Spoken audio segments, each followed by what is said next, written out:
Stay here and never attempt to escape. Utos si Demetrius kay Meili. Umikot lamang ang eyeballs ng dalaga at saka nagtago sa gilid ng kotse. Ang tanga niya kasi. Nakalimutan niyang isuot ang kanyang silicone mask.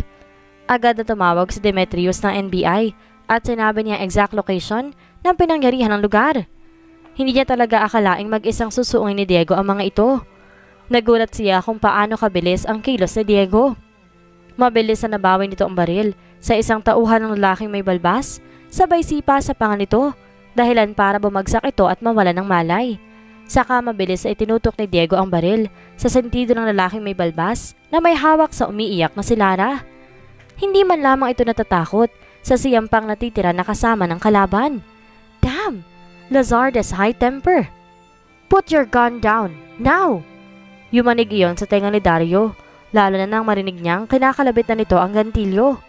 Mas lalo siyang nangatog nang biglang pumutok ang baril at sa labis sa takot ni Dario, mabilis na naitulak niya palayo nang malakas ang dalagang hinostage, si Lara.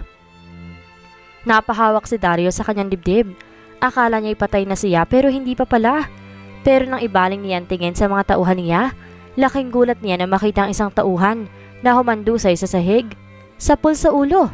Damn it! Headshot! Nagtangka kasi itong barilin si Diego.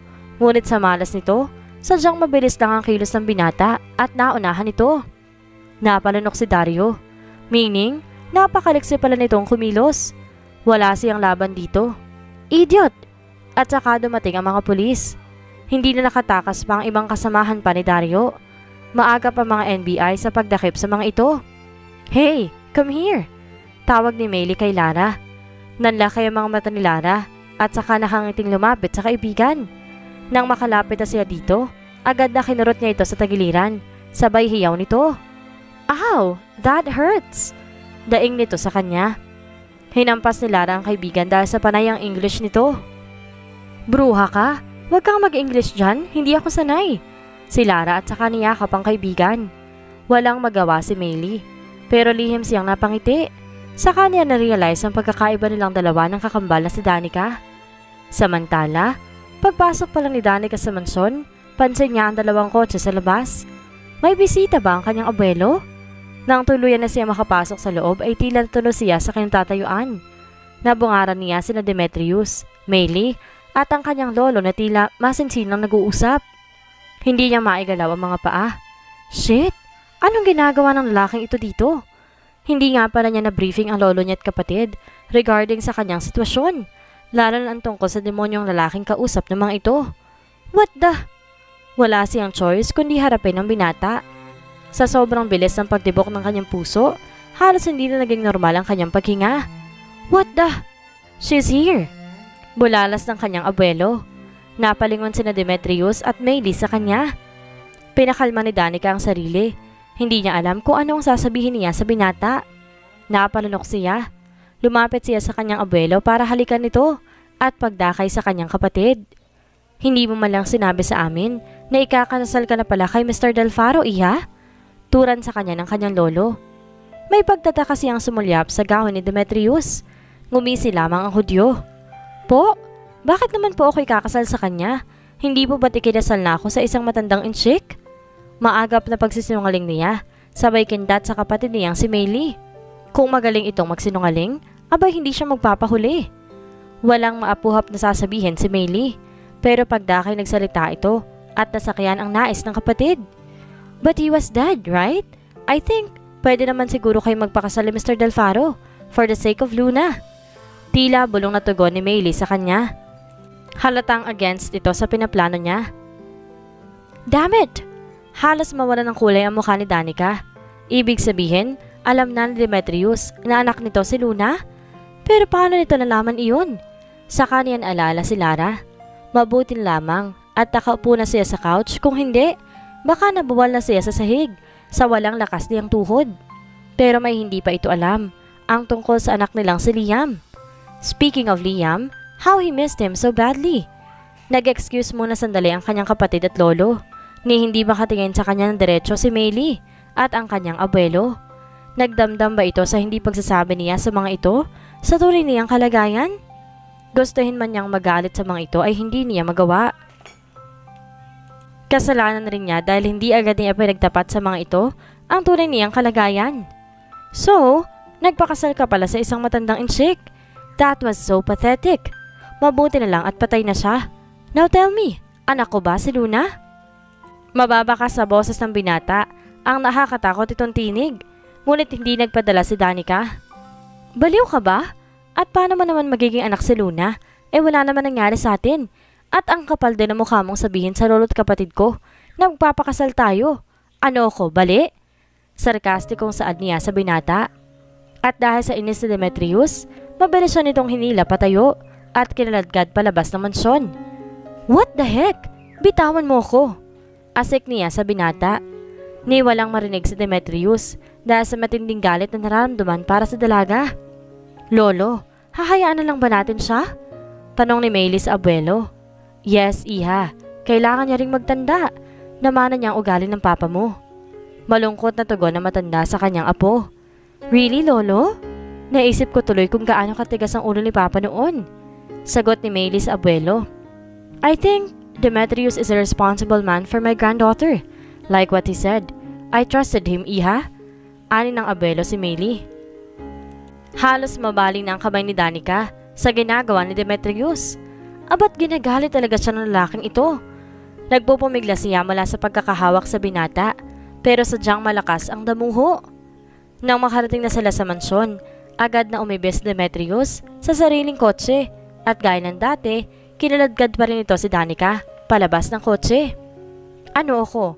Aso? Nakakalad ka rin mo lang palagi? Wow! Kulang na lang mabaling ng braso ko sa kakakaladkad mo.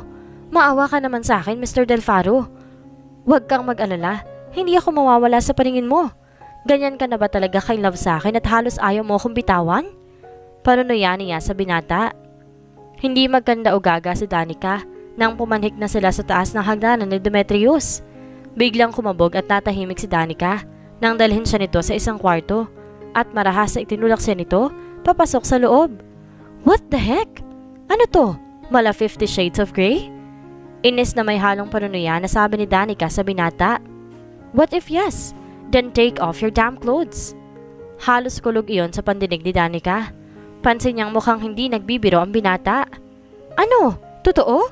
Abat, joke lang yung akin. Naku naman, Demetrius, huwag kang magbiro ng ganyan.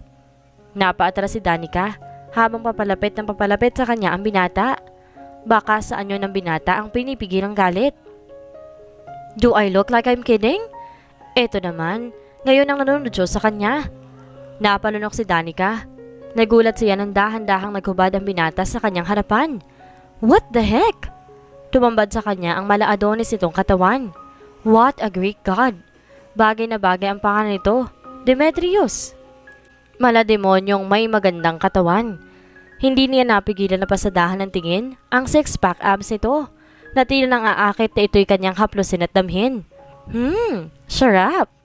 Wait, bigla ay bumalik siya sa ulirat. Sa kakaatras niya ay napahiga siya sa malambot na kama. Nang akma siyang babangon, mabilis na naikulong siya ni Demetrius sa mga bisig nito. Oh no, patay na ang Pearl Harbor niya. Mukhang madadali siya ng gutom na yun ah. Wait lang, pwede bang hubingan muna man ng malalim? Mukhang hindi pa yata ako ready eh. Nakangiwi niyang tugon sa binata. Then be ready, dahil malaking sawa ang papasok sa'yo. Bulong ni Demetrius sa kanyang punong tenga. Napakagat labi si Danica. Ano na, Danica? Papayag ka na ba na lapain ka ng lalaking to? Diyos mio! Paano kung hindi pa ako ready? Sagot niya sa binata. Then I will make you ready for me. I just want to remind you something. Don't you dare kick my balls or else hindi kita titigilan hanggat hindi ako napapagod. Halos maniga si Danica sa kamang hinigaan nang marinig iyon mula sa binata. Ay, may ganun? Sandali lang. Pigil ni Danica na akmang susunggaban na siya ng halik ni Demetrius. Sa inis ng binata, tinalian niya ang kamay ng dalaga. Saka napangisi. Abat ano to? Reklamo ni Danica sa binata. Hindi ba't gusto mo? Ala 50 Shades of Grey? Then let's do it. Sumilay ang pilyong ngiti sa mga labi ng binata. At saka nito tahas ang pinunit ang damit ni Danica. Nanlaki ang mga mata ng dalaga. Bakit mo pinunit? Alam mo bang mahal ang damit na yan? Kahapon ko pa yan binili. Hindi umabot sa 3-day sale tapos pupunitin mo lang? Angil niya sa binata. We can buy a lot of clothing for you. Si Demetrius at sinunggaban agad siya na nakakahilong halik. Biglang nag-init ang paligid ni Danica. Oh shit! The feeling is so hot and intense. Napalad siya nang maramdaman ang mga palad ng binata sa kanyang katawan. His touch sent her more lust and unexplainable feeling that was new to her. Moan for me. Bulong ni Demetrius sa kanya. Napakagatlabi si Danica. Is this the thing called sex? Damn! It was so exciting. Hindi niya kasi feel ang unang gabi nila noon. Napaungol si Danica nang bumaba ang halik ng binata. Damn! Bakit parang nawalan ako ng lakas? Saad ni Danica. Napangiti si Demetrius nang marinig niya ang sinabing iyon ng dalaga. Naihampas ni Danica sa malambot na kama ang kanyang nakataling kamay na nasa kanyang uluhan. Shit! Nahihilo siya sa sarap. What the? Kasabay noon ay ang paulit-ulit niyang ungol. Spread your legs! Damn! Danica!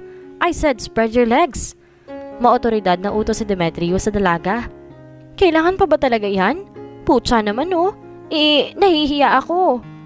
Hindi na pinatapos pa ni Demetrius ang dalaga at muli nitong inangkin ang mga labi nito. Biglang naalala ni Danica si Luna at nag-ipon siya ng sapat na lakas para maitulak ang binata. Mabuti na lamang at nagtagumpay siya. What the hell? Malutong na mura ng binata. Nasaan ang anak ko? Baka sa mukha niya ang labis na pag-aalala sa anak. Mabilis ang kilos na tinakpan ni Danica ang sarili gamit ang kumot na nasa malambot na kama. She is with her yaya, Mirna. Maagap na sagot ni Demetrius. I'm sorry, ayoko lang malayo sa akin ang anak ko. Saad niya sa binata. Our daughter. Pagtatama sa kanya ni Demetrius. Marahas na tumayo ang binata at saka tinungo ang banyo.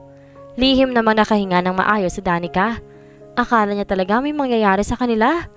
Saka siya nagpakawala ng marahas na buntong hininga. Tumayo si Danica at tinungo ang wardrobe ng binata at kumuha doon ng isang t-shirt at boxer shorts. Isinuot niya ito bago tuluyang lumabas sa kwarto ng binata.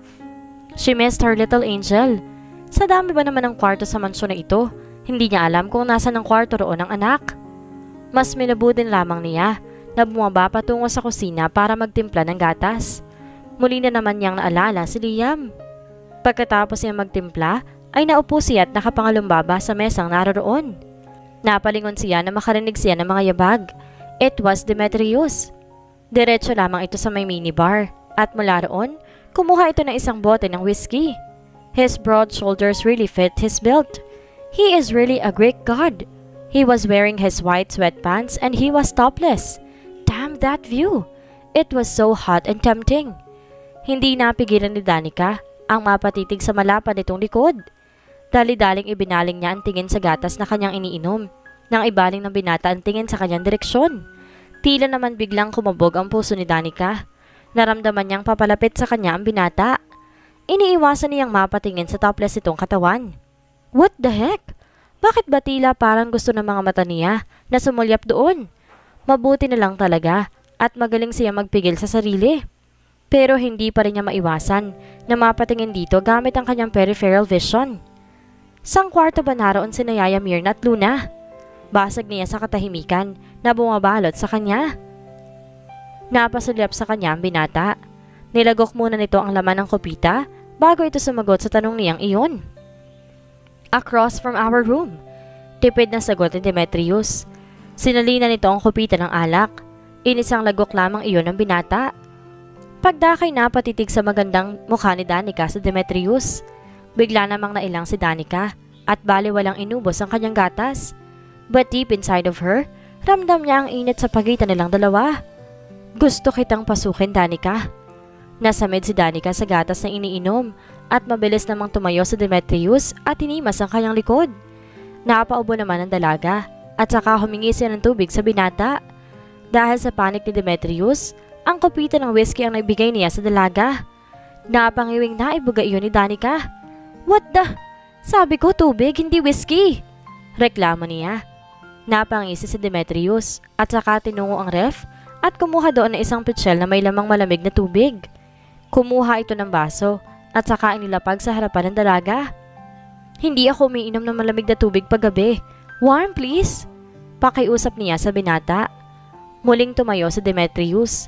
Tinungo niya ang dispenser at itinapat doon ang baso. Ibinigay niya agad iyon sa dalaga. Thanks, sabi ng dalaga at saka uminom ng tubig. Hinarap niya ang binata at nagtagpo ang kanilang mga titig. His deep dark eyes were so intimidating. It was like a magnet. She can't read those emotions. Nang ibaba niya ang tingin, masuyong hinulo nito ang kanyang baba para muling magtagpo ang kanilang paningin.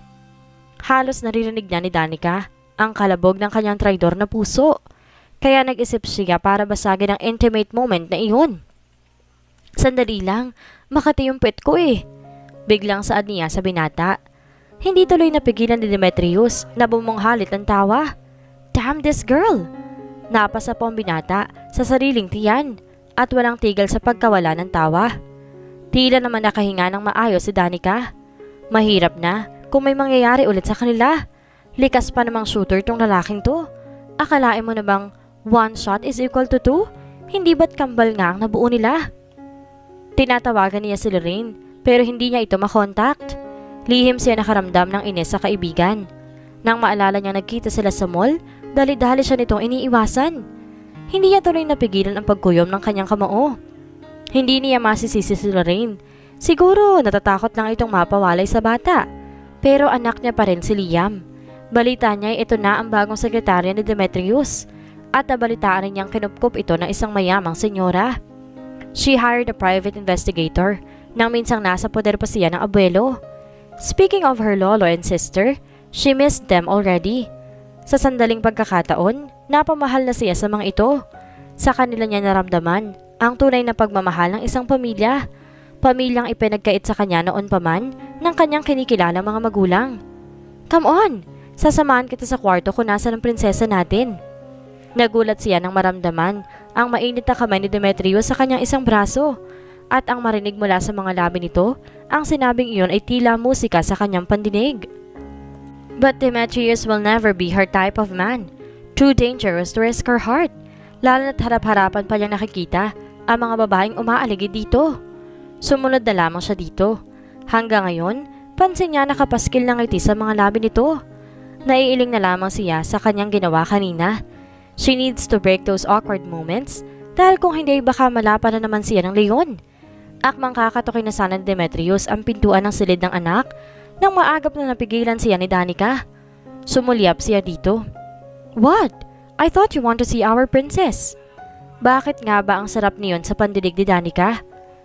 Nagtataka nakatitig lamang sa kanya ang binata. I changed my mind. Baka kasi tulog pa si Aya Mirna. Kawawa naman kung magigising pa natin siya. Maybe bukas na lang. At saka inaantok na rin ako. Aniya sa binata. Are you sure? Then let's go back to our room. Natigilan si Danica sa sinabing iyon ni Demetrius. Mas maigi siguro kung magkahiwalay tayo ng kwarto, Demetrius. Saad niya sa binata. Saka napasilap si Danica sa wall clock. Kaya pala ang tahimik ng mansyon dahil 11:30 na ng gabi. Are you afraid of me? Nagulat si Danica nang biglang isinandal siya ng binata sa dingding. Kasalukuyan na siya nakakulong sa mga braso ng binata. Hawak nito ang kanyang dalawang braso. Damn it! Amoy niya ang mabangong hininga nito na pinaghalong whiskey at mint. Pigil hiningang pumikit si Danica. The tingling sensation slowly arousing. Siya ang babae. Dapat siya ang dapat magkontrol. Hindi pwede ito. I am not afraid of you, Demetrius. I am just afraid to risk my heart. Natatakot akong umibig sa isang taong may galit at pagkamuhi sa akin. Paano kung mahulog ako sa iyo? May katugon ba ang pag-ibig ko? Diretsahang saad niya sa binata. Tila naman natigilan si Demetrius. Dahan-dahan niyang binitawan ng dalaga. May punto ito. Nasanay kasi siya sa no-commitment relationship. I'm sorry, sagot ng binata. Hinawakan ni Demetrius ang doorknob at saka ayon binuksan. Nang buksan iyon ang doorknob, maagap na pumasok sa loob si Danica. Maagap naman iyong sinara ng dalaga. Saka siya napasandal sa pintuan ng silid, sapo ang kanyang kumakabog na dibdib. Aray! Hiyaw ni Danica nang hampasin siya ni Lara. Loka ka? Ang dami mong nililihim sa akin. Spill the beans. Baka sa boses ni Lara ang pagtatampo. kahit hindi man ito sabihin. Ramdam iyon ni Danica. Sorry na kung hindi ko nasabi agad sa'yo, pero alam mo naman na hindi. 'Di ba? Hinarap niya ang kaibigan. Dahil alam niyang hindi siya nito matitiis, ay niyakap siya nito ng buong higpit. Nang maghiwalay na sila, tinungo nito ang lababo para hugasan ang sandamakbak na hugasin. Ang dami nangyari sa buhay mo. Gusto ko tuloy magsulat ng nobela, tapos kwento mo ang isusulat ko. Paniguradong babahan ng readers yun. Palatak ni Lara habang busy sa paghuhugas ng mga pinggan. Napatulala siya. Hindi niya napansin si Demetrius kanina pa. Bakit ba niya hinahanap ang binata? Huwag niyang sabihin na miss niya ito. Nagulat siya nang may maramdaman na tila tubig na tumalsik sa kanyang mukha at saka siya napasulyap sa mapanuring tingin ni Lara. Tulala na naman? Ano na naman ang iniisip mo? Yung sisternet mo bang panay ang English? In fairness, alam mo ba magkatulad kayo? Ang ganda, te. Pak na pak. Lahi talaga kayo na magaganda. Napangiti si Danica sa reaksyon na iyon ni Lara. Tumayo siya at saka kumuha ng baso para uminom ng malamig na tubig. Nang akmang isasara niya ang ref, nagulat siya nang maramdaman ang tila mainit at malalapad na dibdib na nasa kanyang likuran. Amoy niya ang pamilyar na amoy ni Demetrius. Biglang nanigas ang kanyang tuhod. Narinig niyang tumikim si Lara at agad na nagpaalam sa kanila na alam niyang sinadya nito. Bruha talaga tong kaibigan niya. Pinakalma niya ang tila nagrigodon niyang puso. Saka hinarap ang binata. Nagulat siya nang bigla nitong ipulupot ang isang braso nito sa kanyang maliit na bewang. What are you doing, Demetrius? Why? Wala ba akong karapatang makipaglambingan sa ina ng anak ko? Kung kaya ko sa ibang babae, sa'yo pa kaya? Sumilay ang pilyong ngiti dito. Kumunot ang noon ni Danica. Hindi niya maintindihan ang sarili. Pero bakit may kirot siyang nadarama sa sinabi nito? Hindi niya yata maatim. Naitulad siya nito sa mga babaeng naikama nito. Sa inis niya ay marahas na tinanggal niya ang isang braso nito mula sa kanyang bewang at maagap itong tinalikuran. Pero bago pa man siya tuluyang makaalis, mabilis ang kilos ng binata. Hinapit siya nito sa bewang at walang pasubaling binihag nito ang kanyang mga labi. The kiss was harsh yet intensifying. She could feel the heat between them. Diyos mio, Danica, pigilan mo't baka makascore na naman. Mahirap pa naman manganak ng kambal. Nanlaki ang mga mata ni Danica. What the? Nag-ipon siya ng lakas at saka ito marahas sa tinulak at sinampal ito ng pagkalakas-lakas. Damn, that is too much. Inis na mura ni Demetrius at saka siya nito marahas na isinandal sa ref. Nakipagtagisan si Danica ng titig sa binata. Ang kaninang kilig ay napalitan ng pagkamuhi. You deserve that. Huwag mo akong itulad sa mga babae mo, Demetrius. Ibahin mo ako sa kanila. Inis na asik ni Danica sa mukha ng binata. And who told you na katulad ka nila? Hindi ba tiningi ko na ang kamay mo sa lolo mo? Nakalimutan mo ba yun? Saad ng binata, sapo ang kaliwang pisngi. Try to slap me again at makikita mong hinahanap mo. Banta ni Demetrius sa kanya. Tila naman na alarma si Danica. Hindi naman siya bobo para hindi magets ang nais itong sabihin. Napalunok siya. Pero nasa akin pa rin ang desisyon. Kaya wag na wag mo kong apurahing demonyo ka. You know what? Hindi ko maintindihan ang ugali mo. But for the sake of our daughter, pakakasalan pa rin kita. Tatanggapin mo ba ang proposal ko o hindi? Diretsahang tanong ni Demetrius sa kanya. Nang ganoon kabilis? Hindi naman yata tama yun. Dalagang Pilipina ire. Kailangan mo muna akong ligawan, no? Pinipigilan ni Danica ang mapangiti. Habang sa gilid naman kung saan nagtatago sina Lara at Aling Ason, ay mga chismosang marites na nakikinig lang. Walang yarin tong best friend ko, Nanay Ason. Pachusi Pampig. Ang sarap lang batukan. Diyos mio, Marimar. Hindi na napigilan na saad ni Lara sa matanda. Napangiwi naman si Lara na makatikim ng kurot mula kay Aling Ason at hinila na siya nito para iwanan ang dalawang parang aso at pusa.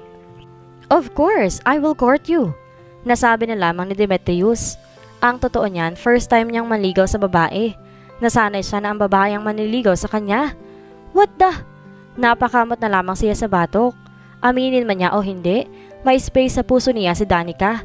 Ang tanong, may space din kaya siya sa puso nito? He cannot read her mind though. Wala siyang skills sa ganoong bagay. Mukhang ang mahirap itong paamuin. Tumaas lamang ang kilay ni Danica. Hoy, lalaking may regla. Ako wag mo akong pinagloloko ha? At wala ako sa mood na makipagbiroon sa iyong bruho ka. Taray-tarayan pa niya kunwari sa binata. Pero ang totoo, gusto na niyang kiligin ng bongga. OMG! I am not kidding when I said that I want to marry you. And that's final. Nawala ang ngiti sa mga labi ni Danica na makitang mukhang seryoso na nga ang kanyang kaharap.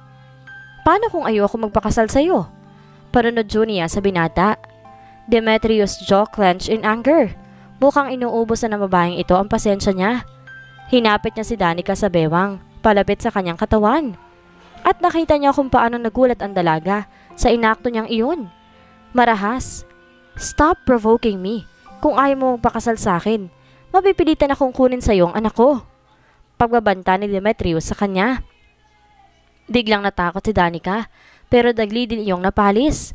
Bitawan mo ko, Demetrius. No way! Hindi mo yan pwedeng gawin sa akin. Baka sa boses niya at kilos, ang takot na mawalay sa anak. Then you must learn to obey my own rules. Maotoridad at tugon ni Demetrius sa kanya. Saka siya nito marahas na binitawan. Wala siyang laban dito. Kaya nitong gawin ang lahat, lalo na't marami itong connection. Pwedeng mawalay sa kanyang anak. At hindi niya makakaya na pati si Luna ay mawalay sa kanya. Never! Nagmamadali siyang pumanhik sa taas para tunguhin ang kwarto ng anak. Nagulat siya nang maabutan doon si Demetrius. At talagang inunahan ako ng buruhong to. Karga nito ngayon si Luna. Nakita niya kung paano ngumiti ang anak sa ama nito. They looked adorable in that situation. Pinipigilan niyang mapangiti. Akin ang anak ko. Utos niya sa binata. Bagkos ay sumulyap lamang ito sa kanya. Don't you see? My daughter was so happy seeing her dad. Pati ba naman yan ipagkakait mo sa anak ko? Baka sa boses ng binata ang inis. Hindi na kaimik si Danica. Nilisan na lamang niya ang silid ng anak. Bumalik siya sa kusina para tapusin ang ginagawa at saka naman niya naabutan doon si Lara. Ano na? Tatanggapin mo ba ang proposal ni Sir? Kunot noong napatitig siya sa kaibigan. Nag-peace sign ito sa kanya pagdakay muling hinarap ang ginagawa. Chismoso mo talaga? Hindi ko alam. Feel ko nasasakal ako eh. Paano yan? Kasal without love? Paano nang kaligayahan ko? Palatak niya sa kaibigan. Deny pa more. Talaga bang without love? Lokohin mo lelang mo. Kaibigan kita kaya wa-effect sa akin yan te. Kay Sir Demetrius pwede pa. Pero sa akin, no way. Sa inis niya ay binatukan niya ang kaibigan. Ouch naman. Ang sakit nun ha. Oo na, I'll zip my mouth. Napangiwi si Lara. Lukaret talaga tong kaibigan niya. Napaka-harsh. Ang sakit lang nitong mambatok. Pasalamat ito't kaibigan niya. Aba kung hindi, kanina pa niya ito sinabunutan. Nasa mall si Danica kasama si Lara. Nasa grocery department sila. Habang tinutulak ang cart, hindi niya akalaing mabangga niya ang isang batang lalaki. Tansya ni Danica, kasing edad lamang ito ni Luna. I've told you, don't run that fast. Narinig ni Danica ang pamilyar na boses na iyon. Lumapit siya sa babae at nagulat ito na makita siya nitong muli. Danica! Mahinang sambit ni Lorraine sa kanya. Lumipat ang tingin niya sa batang lalaki. Hindi maipaliwanag ni Danica ang labis na katuwaan sa kanyang dibdib. Sa labis nagulat ni Lorraine na ilayo niya ang bata kay Danica. Hindi niya kayang mawalay kay Liam. Come here, baby. Dagling tawag nito sa bata at agad naman itong lumapit kay Lorraine. Lorraine, please, pwede ba tayong mag-usap ng masinsinan? Kung noong unay hindi maganda ang kanilang pagkikita, may nabuti niyang ayusin muna ang gusot sa pagitan lang dalawa ni Lorraine. Siya din naman na may kasalanan kaya ito nagalit sa kanya. Tumango si Lorraine. Sumulyap si Danica kay Lara. Pwede mo bang samahan muna ang anak niya? At mag-uusap lang kami, Lara. Dalhin mo siya sa playtime, please. Pakiusap ni Danica kay Lara. Mabuti na lang at mabait na bata si Liam. Agad itong tumalima ng tawagin ito ni Lara. Sumunod lang siya kay Lorraine. Ibang-iba na talaga ang kaibigan niya. This is not the Lorraine that she used to know before. The way she walk and the way she talk. Ibang-iba na talaga. Well, sino ba naman ang hindi magbabago sa buhay na meron ito noon? She cannot blame Lorraine. You look elegant. You've changed a lot. Umpisa ni Danica sa kaibigan. Well, people change. Hindi na ako magpapaligoy-ligoy pa. I've just realized na kahit anong gawin ko, Hindi may tatangging anak mo si Liam. But can you tell me, sino ba talaga ang ama ni Liam, Danica? Kunwari tanong ni Lorraine sa kaibigan. Ngunit ang totoo, kahit hindi nito sabihin sa kanya, alam na niyang si Demetrius ang ama ni Liam. Hindi inaasahan ni Danica ang tanong na iyon ni Lorraine. Matagal bago siya nakasagot. Nang akmang sasagot na sana siya, ay biglang narinig niya ang pamilyar na boses ni Demetrius. Narinig ni Danica ang paglapit na yabag ni Demetrius sa kanilang kinaroroonan. Bakit ba siya biglang kinabahan? Damn it! Nang tuluyan na makalapit sa kanila si Demetrius, kumunot ang noon nito na makita siya. I'm with Luna, saad ng binata. Tumayo si Danica at hinarap ang binata. What? Without my permission? Biglang tanong ni Danica sa binata. And why should I? I'm his father. I guess hindi naman siguro yun big deal. Hindi napigilan ni Lorraine ang mapasinghap. Napalingon ka pa sina Demetrius at Danica sa kanya. Luna? May anak kayo? Gulat na tanong ni Lorraine sa dalawa. Yes, actually she's with me. Sinasamahan lang ng yaya niya para bumili ng ice cream. She is 5 years old now. Please Lorraine, ayoko munang malaman ito ni na Dad. I have a lot of things to fix bago ko sila iharap kina Mommy at Daddy. At hindi ko mapaamong pabebe niyang ina. Ang hirap paamuin ng isang tigring babae. Sulyap na Demetrius kay Danica. Umirap lamang si Danica sa binata. Mas lalong nagimbal si Lorraine. What the? 5 years old? No! Ibig sabihin kakambal ni Liam si Luna? Paano kung malaman ito ni Demetrius? Siguradong malaking gulo ito. Ilang taon na nitong pinatagal ang katotohanan ito. Hindi ba't nahuli na mga sindikatong lagi nakabuntot dito? Daddy! Sigaw ni Luna. Napahilot sa sentido si Lorraine saka napasulyap sa kaibigan. Nakita niya kung paano nakiusap ang mga mata ni Danica. Wala siya magagawa. Mananatiling tikom ang bibig niya. Pero hindi maiwasang kasali siya sa kasinungaling ng kaibigan kahit sa ang anggulo man tingnan. Hello dear sweetheart? Nakangiting sa ni Demetrius sa magandang si Luna at kinarga agad ito ni Demetrius. Pinupog niya ng halik ang anak. Tumawang makulit na bibuit. Dad, who is she? Tanong ng bata na ang tingin ay nasa kay Lorraine. Napangiti si Lorraine sa magandang si Luna. Manang-mana ito kay Danica. Ngumiti siya sa bata at kumaway dito. Nahihiyang kumaway naman sa kanya si Luna. Mama! Sigaw ni Liam. Tumakbo ito patungo kay Lorraine. Nag-alala namang kumuha ng towel si Lorraine mula sa kanyang bag at saka pinunasan ng likod ng bata dahil sa basa na ito ng pawis. Lihim na nagpasalamat si Danica. Nakita niya kung paano lumaki si Liam na bibot malusog na bata sa pag-aaruga ni Lorraine.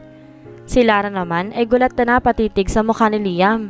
Dahil sa likas na matabi ng bibig nito, hindi inaasahan ni Demetrius nang biglang magsalita si Lara.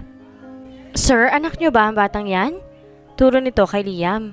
Napasinghap ka pa sa Lorraine at Danica. Si Liam naman ay sumulyap sa inang si Lorraine. Napangiti si Demetrius. How I wish na anak ko nga siya.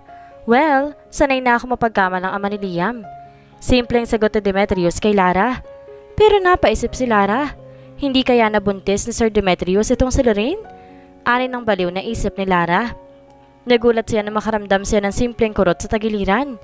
Sumulyap siya sa kaibigang si Danica. Lihim siyang napasimangot sa biglaang pangungurot nito. Loka ba tong kaibigan niya? Tito, who is she? Tanong ni Liam kay Demetrius sabay turo sa batang babae. Napangiti ang binata sa tanong na iyon ni Liam. She is my daughter Liam. Meet Luna. Luna, sweetheart, meet Liam. Nakangiting pagpapakilala ni Demetrius sa dalawang bata. Kapwa kumaway ang dalawang bata. Hindi napigilan ni Lorraine at Danica ang mapaluha. Maagap na tumayo si Danica at mula kay Demetrius kinuha niya si Luna. Come here, sweetie, ani Danica. Nagtataka namang napatitig si Demetrius sa luhaang mata ni Lorraine at Danica. Gusto sana niyang magtanong sa dalawang babae, ngunit nagdadalawang isip siya. Maingat na ibinigay niya si Luna kay Danica. Nagpaalam na sina Danica at Demetrius kay Lorraine. Nasundan na lamang ng tingin ni Lorraine ang dalawa. This is really hard. Alam niyang may malalim pang rason si Danica, kaya hindi nito masabi-sabi kay Demetrius ang dahilan. Napakaliit ng mundo. Matagal na siyang nagdududa na si Demetrius ang ama ni Liam. 2 years old pa lang si Liam. Ramdam niyang si Demetrius nga. Minsan nga nila iyong pinag-awayan ni Matias. Speaking of that demon, Naiinis siya sa visit na lalaking yun. Kasalukuyang binabagta sila ang daan patungo sa mansyon. Palaisipan kay Demetrius ang reaksyon na iyon ni Lorraine. Noong una, matagal na siya nagdududa kung anak ba talaga nito si Liam. Kung noong una ay hindi siya nag-hire ng PI, ngayon niya gagawin yun. Sumulyap siya sa kanyang gilid. Napangiti siya na magmasdan ng kanyang mag-ina.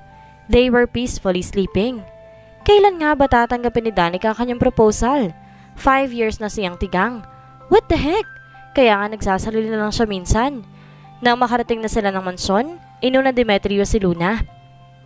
Nagmamadali namang lumapit si Aling Myrna para kunin ang natutulog na bubuwit. Pagdakay dahan-dahang binuhat ni Demetrius ang natutulog na si Danica. Pinulot niya ang shoulder bag nito at saka pumasok siya sa looban ng mansyon. Dahan-dahang inilapag ni Demetrius si Danica sa malambot na kama. Narinig niyang nag-vibrate ang cellphone ng dalaga, ngunit hindi na niya pinansin iyon. Pero nang hindi pa nito tumigil, binuksan ni Demetrius ang bag ng dalaga at saka tinignan kung sino ang caller. Hendrix. Nagtagi sa mga bagang ni Demetrius. Who is this asshole? Sa inis niya, ini-off ang cellphone ng dalaga. Naikuyom niya ang dalawang kamao at saka ibinaling ang tingin sa natutulog na si Danica. At sino naman kaya ang Hendrix na iyon? Damn it! Napahilot sa sariling sentido si Lorraine. Kanina pa siya kinukulit ni Demetrius kung sinong ama ni Liam. Ramdam niyang nagdududa na ito. Damn it! Ano ba ang kailangan niyang gawin? Tumunog ang kanyang cellphone. Sa gulat niya, inabitawan niya ito. Ayaw niyang tignan ang caller. Abot-abot ang kaba ng kanyang dibdib. Wala siyang maapuhap na isasagot kung sakaling si Demetrius ang kanyang caller. Araw ng Sabado at kasalukuyang walang trabaho. Mas lalo siyang nataranta nang biglang nagpapanik ang isa niyang kabaksi na si Lay. Binitawan niya ang cellphone at saka siya umakyat sa taas ng apartment.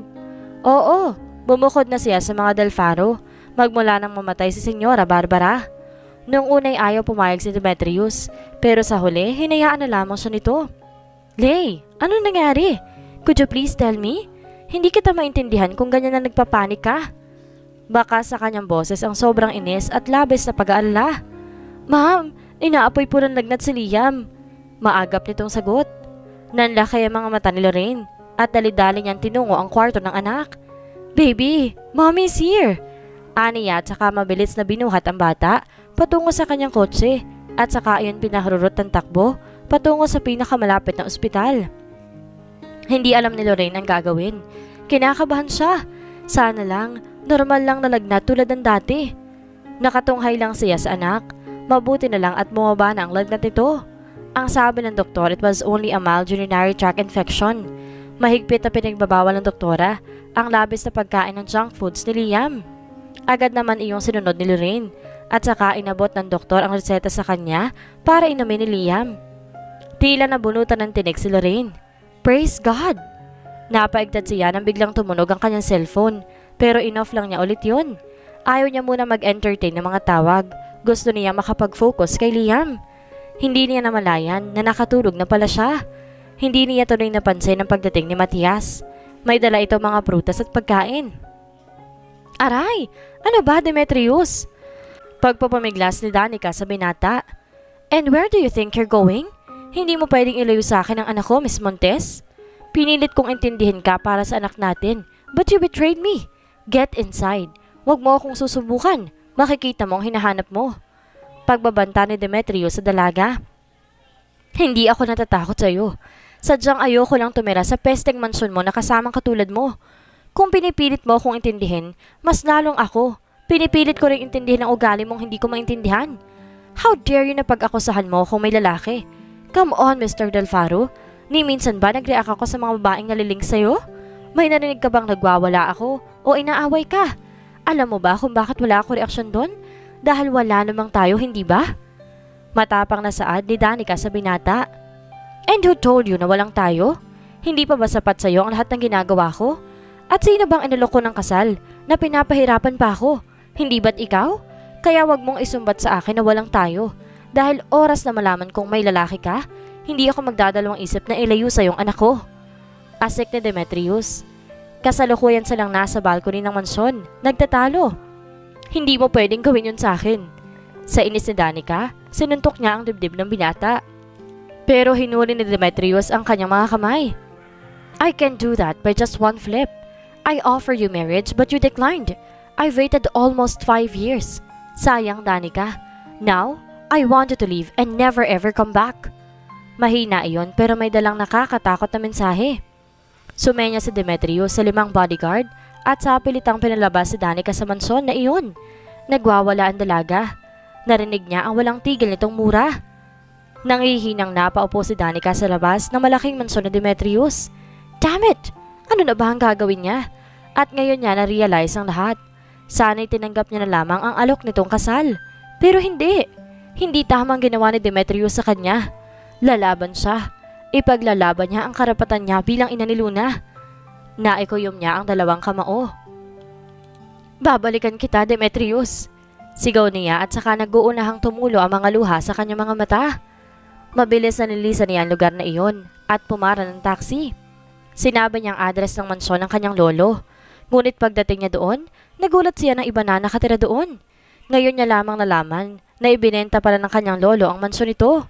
Ang sabi ng bagong may-ari, lumipad patungong Canada ang maglolo.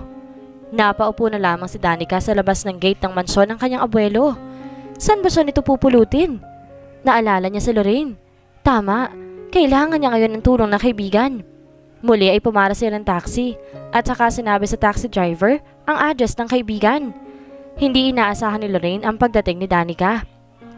Agad na pinagbuksan niya ang kaibigan, ngunit nagtataka siya sa ayos nito at saka naman inilatag sa kanya lahat ni Danica ang lahat-lahat. Niyakap niya ang kaibigan at kapwa sila nag-iyakan. Mommy, why are you crying? Pukaw ni Liam sa atensyon ng 2 babae na nag-iiyakan. Napangiti si Lorraine kay Liam. Tinawag niya si Liam at agad naman itong lumapit sa kanya. Did you remember her? Tanong ni Lorraine kay Liam. Napangiti pa siya dahil si Liam na mismo ang nagpahid sa kanya mga luha. Imbes na sagutin ang kanyang tanong, niyakap siya ng bata. Hindi napigilan ni Danica ang lumuha. Ang laki ng pagkukulang niya sa anak. Pero alam ng Diyos kung bakit niya nagawa ang bagay na yun. May sapat at valid siyang reason.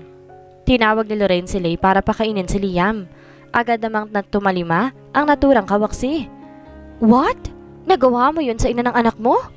Bulalas ni Arman. I don't understand her already. She is a brat. Hindi ko alam kung anong gagawin ko sa babaeng yun. Inis na tugon ni Demetrius at inisang lagok ang whiskey. I don't know what to say anymore. Hahayaan mo na lang bang lumaki na walang ina si Luna? Actually, you amaze me, kuya. Imagine, may anak ka na pala. Kung hindi mo sinabi sa akin, malamang hindi ko malalaman. Alam na ba ni na mommy at daddy to?